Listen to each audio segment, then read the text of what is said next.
Hello friends, welcome to my channel. Friends, AP triple IT 2024కి సంబంధించి చాలామందికి ఉన్న డౌట్ ఏంటంటే, మనకి ట్రిపుల్ ఐటీ రిజల్ట్స్ వచ్చేసరికి లేట్ అవుతుంది కదా. సో మరి మనం అప్పటి వరకు వెయిట్ చేసి ట్రిపుల్ ఐటీలో సీట్ రాకపోతే మరి నెక్స్ట్ ఇంటర్ అడ్మిషన్స్ అనేవి ఈలోపు అయిపోతాయి కదా, అలాగే క్లాసులు కూడా స్టార్ట్ అయిపోతాయి కదా.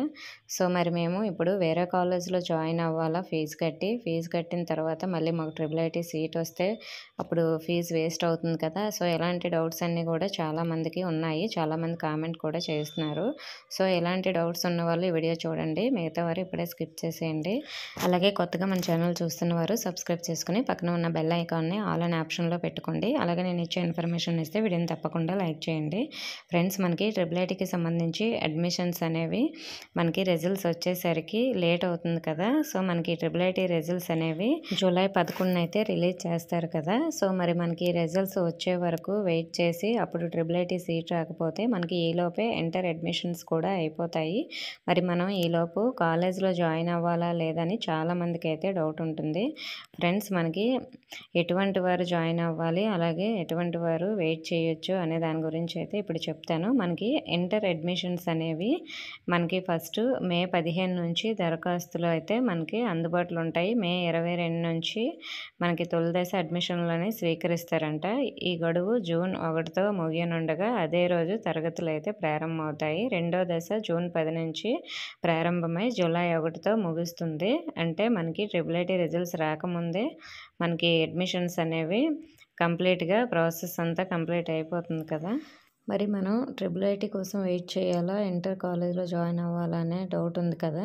ఫ్రెండ్స్, మనకి 590 అలాగే 580 5 అబోవ్ ఉన్న వాళ్ళు అందరూ కూడా ట్రిపుల్ ఐటీ కోసం వెయిట్ చేయొచ్చు, అప్లై చేసుకోవాలనుకున్న వాళ్ళు. సో మరి 580 లోపు ఉన్న వాళ్ళు, 580 to 85 మధ్యలో ఉన్న వాళ్ళకు కూడా కొంతమందికి అవకాశం ఉంటుంది, కొన్ని క్యాస్ట్ల వాళ్ళకి. అదే ఎస్సీ ఎస్టీ అయితే ఇంకా తక్కువ మార్క్స్ ఉన్నా కూడా వెయిట్ చేయొచ్చు. అలాగే మరి మనకి కన్ఫామ్గా వస్తుందని చెప్పలేం కాబట్టి మిగతా వారందరూ కూడా ఇంటర్లో అయితే జాయిన్ అవ్వండి. ఎందుకంటే చాలామంది 500 అలాగే 400 దాటిన వాళ్ళందరూ కూడా అప్లై చేస్తారు. సో మరి మనకి 500 నుంచి 580 మధ్యలో ఉన్నవాళ్ళు అందరూ కూడా ఖచ్చితంగా వస్తుందని వెయిట్ చేయలేరు. కొంతమందికే వస్తుంది, కొంతమందికి రాదు. అది క్యాస్ట్ వైజ్గా మనకి ఎస్టీ అలాంటి క్యాస్ట్లకి అయితే కొంచెం బాగా తక్కువగా కట్ ఆఫ్ అనేది ఉంటుంది. 540 50 అలా కట్ ఆఫ్ కూడా ఉంటుంది కాబట్టి అటువంటి వారు కొంతమంది వెయిట్ చేయొచ్చు. సో మరి మిగతా వారు ఇంటర్లో జాయిన్ అయితే అక్కడ ఫీజు కట్టాలి కదా అని అడుగుతున్నారు. మరి ఫీజు కట్టాలంటే అక్కడ మీరు ఈలోపు మనకి ఇంటర్ అడ్మిషన్స్ అనేవి జరుగుతాయి కాబట్టి మీరు అడ్మిషన్ ఫీజు కట్టాలి ఖచ్చితంగా. అంటే మనకి అడ్మిషన్ ఫీజు మాత్రమే కట్టి ఇంటర్లో జాయిన్ అవ్వండి, క్లాసులకు అటెండ్ అవ్వండి. జూలై 11 వరకు ఎటువంటి ట్యూషన్ ఫీజు ఇంటర్లో అయితే కట్టకండి.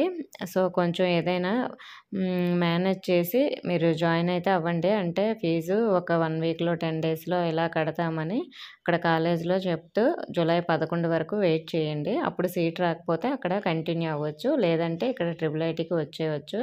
ఓన్లీ మనకి అడ్మిషన్ ఫీజే లాస్ అవుతాము. అలా అని అక్కడ జాయిన్ అవ్వకపోతే టోటల్గా మనకి ఎక్కడ సీట్ రాదు, అక్కడ సీటు దొరకడం కష్టమవుతుంది. అలాగే అక్కడ క్లాసులు కూడా స్టార్ట్ అయిపోతాయి, కొంత మనకి ఫండమెంటల్స్ అలాంటివి చెప్పేస్తారు కాబట్టి.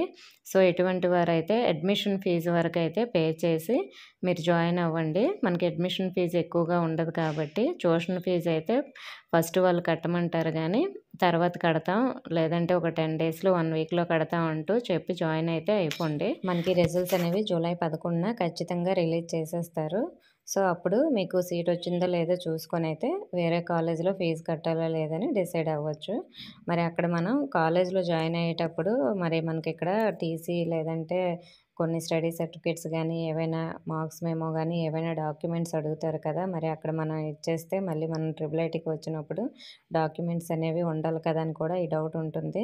సో మరి ఆ డాక్యుమెంట్స్ మీరు అక్కడ ఇచ్చినా ప్రాబ్లం లేదు, ఇలా ట్రిపుల్ ఐటీలో సీట్ వచ్చిందంటే వాళ్ళే ఇచ్చేస్తారు. సో అక్కడ వాళ్ళు ఆపడానికి కూడా ఉండదు. కాబట్టి మీరు ఏవైనా డాక్యుమెంట్స్ అడిగితే మ్యాక్సిమం జెరాక్సెస్ ఇవ్వడానికి ట్రై చేయండి. ఏవైనా ఒరిజినల్స్ అడిగితే కొన్ని మాత్రమే సబ్మిట్ చేయండి, కొన్ని అయితే మీ దగ్గర ఉంచుకోండి. సో మీ డౌట్స్ అయితే క్లియర్ అయ్యాయని అనుకుంటున్నాను. ఇంకా ఏమైనా ఇంపార్టెంట్ డౌట్స్ ఉంటే కామెంట్ చేయండి. ఇన్ఫర్మేషన్ వస్తే వీడియోని తప్పకుండా లైక్ చేసి మీ ఫ్రెండ్స్కి కూడా షేర్ చేయండి. మన ఛానల్ సబ్స్క్రైబ్ చేసుకోండి. Thank you for watching.